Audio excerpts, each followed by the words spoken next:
Kamusta mahal na mga manonood, maligayang pagdating sa aking channel. Muli akong kasama mo sa isang bagong video. Ang sikat na aktor na si Engin Ecurek ay lumahok sa programa sa telebisyon bilang panauhin.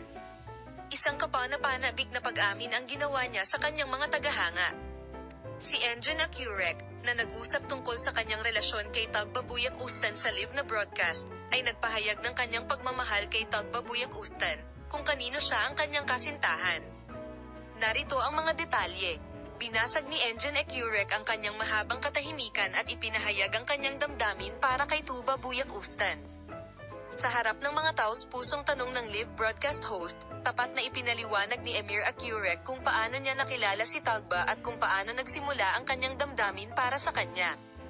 Si Engin Ecurek ay nasa punto kung saan naranasan ni Tagbabuyak Ustan ang mga emosyonal na sandali habang nagkukwento sa unang pagkakataon na nakita niya si Engin Ecurek. Noong una ko siyang makita, isang kidlat ang kumislap sa loob ko at nagsimulang tumibok ng mabilis ang puso ko.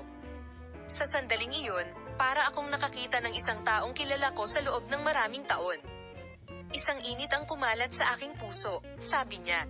Ipinaliwanag ang kanyang damdamin at ang epekto ni Tagba sa kanya. Sinabi niya ang sumusunod, ang kagandahan ni Tagbabuyak Ustan ay nagbibigay liwanag sa kanyang paligid na parang liwanag na nagmumula hindi lamang sa labas kundi maging sa loob.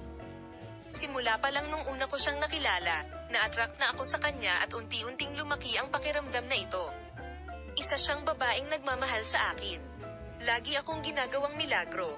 Ang prangka na pag-amin na ito ay nagdulot ng malaking sorpresa at pananabik sa mga bisita sa studio at mga manonood sa telebisyon. Ang mga paliwanag ng kanyang malawak na puting puso ay pumukaw ng pagkamausisa tungkol sa emosyonal na reaksyon ni Tagbabuyak Ustan. Sa pagtatapos ng live na broadcast, isang reaksyon ang nagmula sa Tagbabuyak Ustan. Si Tagba, na nakakonekta sa studio sa pamamagitan ng telepono sa huling yugto ng programa, ay emosyonal na tumugon sa mga salita ni Engin Ecurek.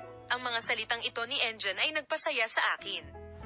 Ang pagkikita ko sa kanya ay naging turning point din para sa akin. Ang pagbabahagi ng pagmamahal na ito ay nagpapasaya at nagpapasaya sa akin. Si Tagbabuyak Ustan ay labis na humanga sa taimtim na pagtatapat na ito at hindi itinago ang kanyang damdamin. Ang sorpresa at kaligayahan sa kanilang mga mata ay agad na makikita sa madla. Ang hindi inaasahang pag-amin ni Engin Ecurek ay nakaantig sa lahat at lumikha ng isang romantikong kapaligiran. Ang taos-pusong pag-amin ni Engin Ecurek sa live broadcast ay nakakuha ng atensyon ng kanyang mga tagahanga at ng media. Ang sagot ni Tagbabuyak Ustan ay lumikha din ng matinding pananabik sa mga tagahanga.